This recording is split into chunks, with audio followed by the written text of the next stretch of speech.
both do forever and ever. I'll put it together. We can both do forever and ever.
Hey, you just heard Forever by Alex G, and we're with the guy who played bass on that, John Heywood from Puppy Angst, and the Alex G live band. How you doing, Hello, dude? hello. What's going I'm on? doing great. Thanks for having me. Yeah, for sure. If anyone hasn't seen John's Instagram videos of him playing bass, you should definitely follow him and check them out. They're You're too so kind. cool. Yeah, like I don't know if people realize how much of a monster like bass player you are. Like I remember seeing you do Near, I think, Mhm. live. Like, Right. how'd you interpret that one? Wow. Yeah, that so for those of you who don't know, Near is a song that Alex G wrote that's like very slap heavy. The album version, it's like sort of hard to hear what the bass is doing. Like it kind of dips in and Yeah, out. yeah. Uh, so I kind of just, you know, tried to pick a key that made sense for the song. Um, and I also use a couple effects, like a chorus and an envelope filter, which kind of helps make it like murky and like blends in a bit because like Okay. slap bass can be kind of really in your face and like super loud. So yeah, I just try to do some things to the signal to make it like blend and sound like the recording. Very cool. Is he like directing you on like, or are you just doing your own interpretation pretty much? Um, Yeah, I mean, usually the way it works is like he'll make a new album. Sometimes I'll be on a few songs here or there. But for the most part, he does it all himself. He'll send it to me and the drummer Tom and guitarist Sam, and we'll just learn it and come to practice. And yeah, sometimes he might direct us individually, like if he has like certain ideas or if he wants to change it for the live setting. Okay. But for the most part, we're all pretty self-sufficient at just learning the songs and coming to the rehearsal space prepared. Okay. Very cool. Yeah, you gave me some of the songs you're on. I'm just gonna read them off real quick so if people want to listen to them. You have Taking, Bobby, County, Sportstar, and Forever, which are all awesome. Were there any more that you were on that you missed maybe? Um, no, I think that's all. I mean, like I said, like Alex, like is a great musician and he's got a very strong vision. So most of the records, like he'll play like 90% of everything himself. Yeah. Unless it's like a truly like an instrument he can't like touch like violin. So like he has this person Molly Germer playing violin on his newer material. Yeah, yeah. And does he always have like his whole full band on one song on an album? Is that like a newer? Um, yeah, I think that's like a newer trend. Yeah, Okay, yeah, it's like a fun very thing cool. he's been playing with. Yeah. Yeah, well, Greg Goldstein used to like go to this school and we would have radio shows. He was like an Alex G like freak before, I don't know, but I guess before Alex blew up. Did he blow up like Oh yeah. around beach music or well DSU I imagine, but Uh, yeah, I'd say right beach music.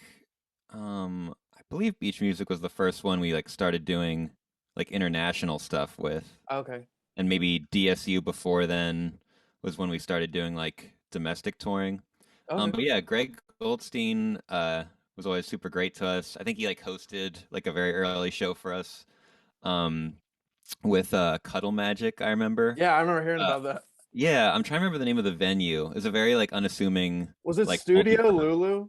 Oh yeah, that's it. It was? Okay.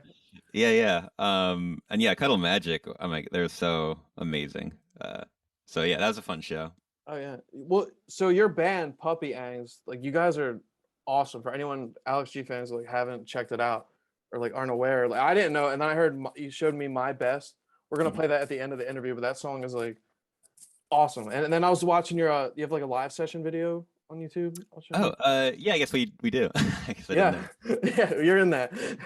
Cool, But cool. yeah, really Yeah, cool. yeah, Puppy Yanks was a really fun project. I joined relatively recently. Like, I guess my sense of time with the pandemic is all out of whack. Oh It was yeah. slightly before the pandemic, and yeah, it started as the solo project by this person, Alyssa Millman, who are a great musician, guitar player, singer, songwriter, and bass player sometimes too.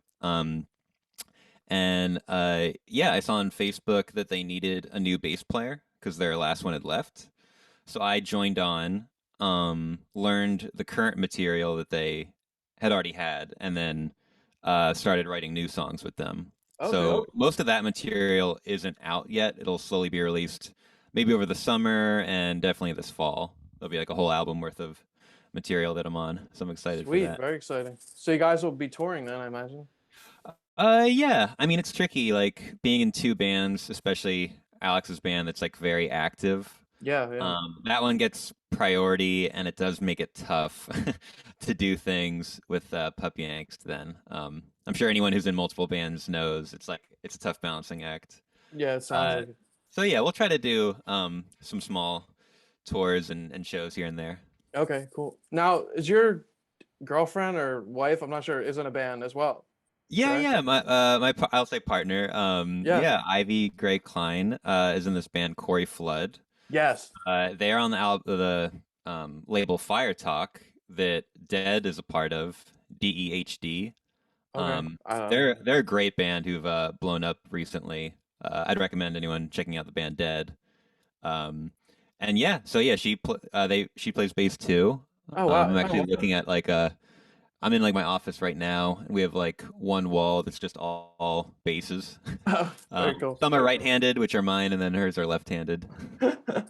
Very cool, man. The she opened for Alex G Yeah, a at couple Union years. Transfer. Yes, I was there. Yeah, they're sick. They're awesome. Yeah, Great man, for sure. yeah, So yeah. Very moody, gothic.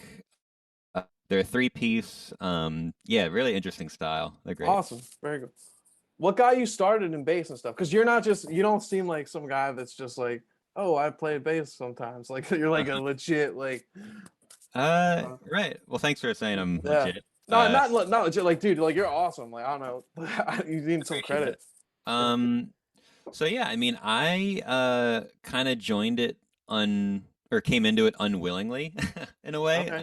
I had a friend in eighth, ninth grade. He was starting a band. He was already really proficient at guitar, so he just looked at me and said, "All right, you're gonna play bass." And I wasn't into the idea at first because I never really listened to bass in music. I kind of just saw it as this like invisible instrument. Like I can Mhm. see a person playing bass in music videos, but like I don't know what they're doing. Dude, I get that. Yeah, I don't think I know what a bass did for years, honestly. exactly. Yeah, it's like this weird thing that's just there, but not always in the forefront of your consciousness. But it was an activity to do with friends. So I took it up and then I just quickly fell in love with it. And so like my high school years was just like when I really got into it, was playing it all the time. Um, yeah. So that's how I Cool. started. Awesome. And then like what is like your musical influences, would you say? Would it like was it more towards like indie rock stuff or no? Because I definitely hear like a lot of jazz like Yeah, I mean, elements, like you're like solid, like technical. I saw you post about Pino Palladino. That yeah, you're oh my playing. gosh. Yeah, okay, yeah. So Yeah, like they're that kind of amazing. So yeah, I mean, I have never really gotten into jazz. I mean, I respect it on an academic level, but it never has like moved me Yeah. emotionally. So as an individual, like some classic influences for me would be like John McVie of Fleetwood Mac, um, Okay. Leon Silvers the third, who's like behind a lot of '70s dance groove hits. Okay. And then as far as like contemporary artists go, Nate Brenner, who plays with Tune Yards, has just like some really innovative playing. And then Laura Lee of Krungbin, who are a big band now. Yeah, they just have like a really solid style. Like they play simply, but it's like just the best part for whatever song they're playing. And Okay. yeah, very tasty. I only say jazz because I mean like you're not playing on the one. You know what I Sure, mean? Like yeah. that's but I've been asked before if I had a jazz background, but I really didn't. I mean, if anything, I learned more from like Red Hot Chili Peppers okay. Yeah, and yeah, stuff like that. very cool. Because you just seem very like technical, like technically solid, like when you're playing. Like do you know what I mean? Sure. No, Yeah, and I yeah. appreciate that. I mean, yeah, I try to be. I definitely don't see myself as like a finished product. Like I'm always trying to learn. Oh, well, yeah, I guess the Um, pursuit never learns, right? Never yeah. ends, right? Yeah. But one thing I will say is like in terms of influences, like so I have like my individual tastes, but for the most part, I like see myself as a supportive musician, whether it's with Alex, or Alyssa with Puppy Angst. And so I just try to pick up the vibe of whatever that artist or song is going for. Yeah. So if they have a song that kind of sounds like Courtney Barnett, I'm gonna try to go for this like rock ish type thing. But if they have a song that sounds like Nine Inch Nails, then I'm gonna go in that direction. Okay. Yeah. Um, so yeah, if you're like someone who doesn't really write songs but wants to support other people, like try to pick up on what their influences are. Okay. Now, do you write by yourself too? I remember asking you way back if you're gonna do like a Oh yeah.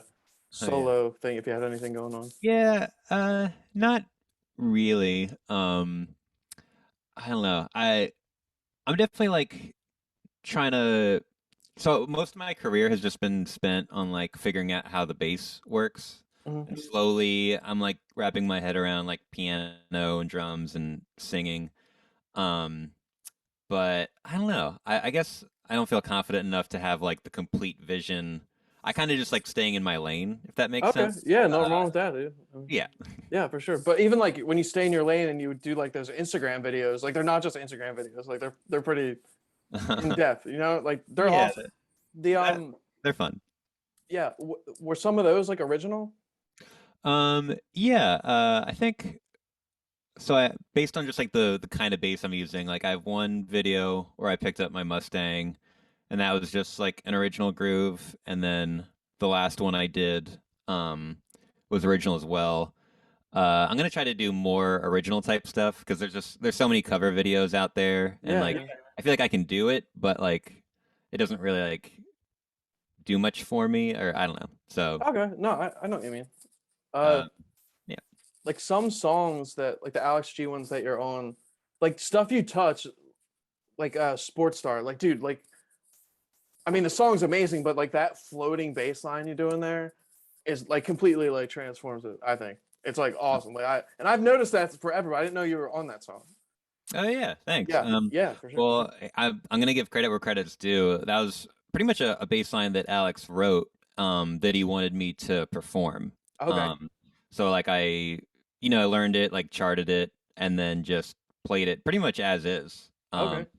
So, but yeah, that is a really fun one to play. And yeah, it has like a really weird feel to it, like rhythmically.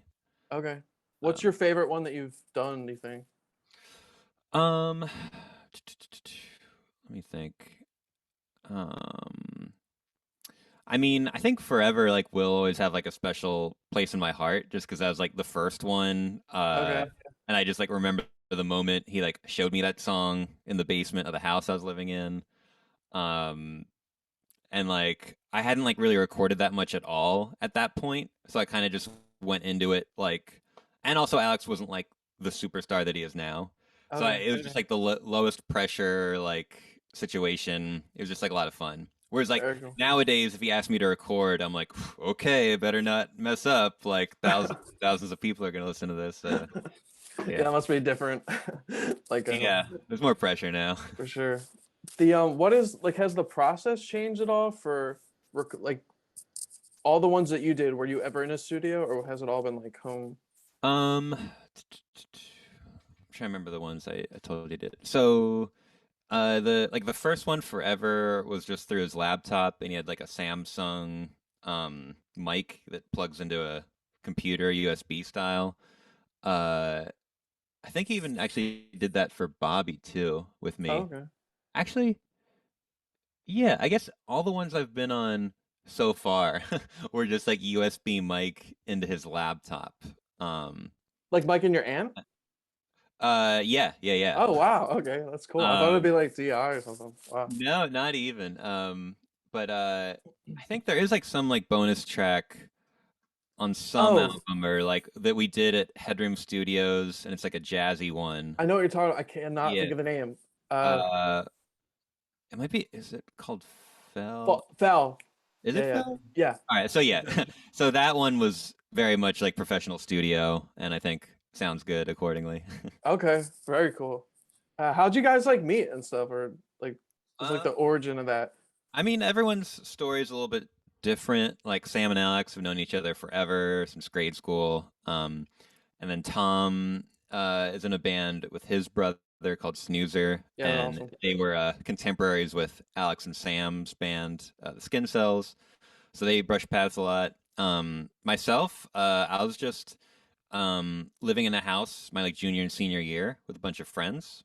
Alex was friends with those people and was coming over to visit them, and so just by association, we started hanging out. Very cool. Yeah, It's weird, but like as like a fan, like I totally get like not to say like if that's weird, but like Beatles vibe. Like you guys, even though he does like a solo thing, like the live thing is totally essential. And like this like the characters of each of you, it's like really cool because there's a real chemistry in there for sure. And people pick up on that without a doubt. thanks. I appreciate. Yeah, I feel the chemistry as well. I think everyone in that group just like really takes their job seriously, but also at the same time like has a sense of humor, and I guess because we're proficient enough, we can also like approach it.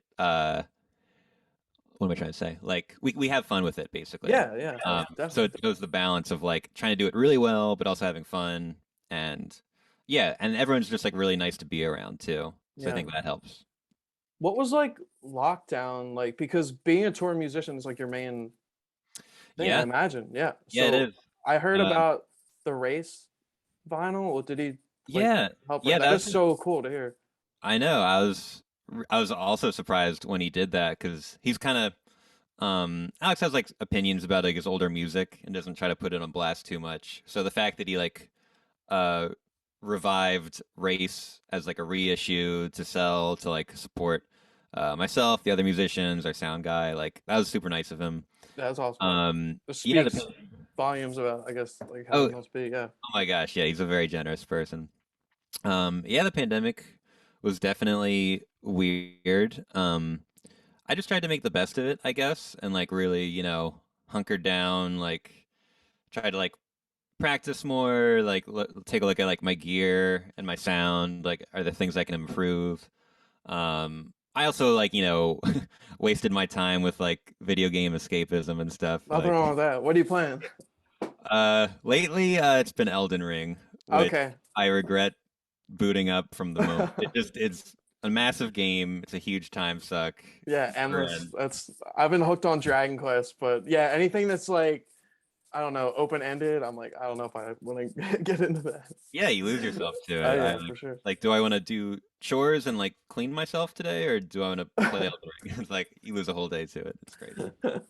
So funny. But the so you have tours coming up, right? There was just shows Yeah, announced, right? Yeah. yeah, yeah. I guess yeah. What's announced is like a week, first week of June with Bright Eyes. Yeah. Um, in like sort of like the New England area. So we're not playing the Philly show with them, but we are doing New Jersey and upstate New York and some other shows. Okay. All right. Is touring difficult? Like do you find it hard? Um, oh man. I think well, Does your girlfriend tour as well? Does that help a bit? they Your partner, sorry. let me think. So they haven't been touring too much lately.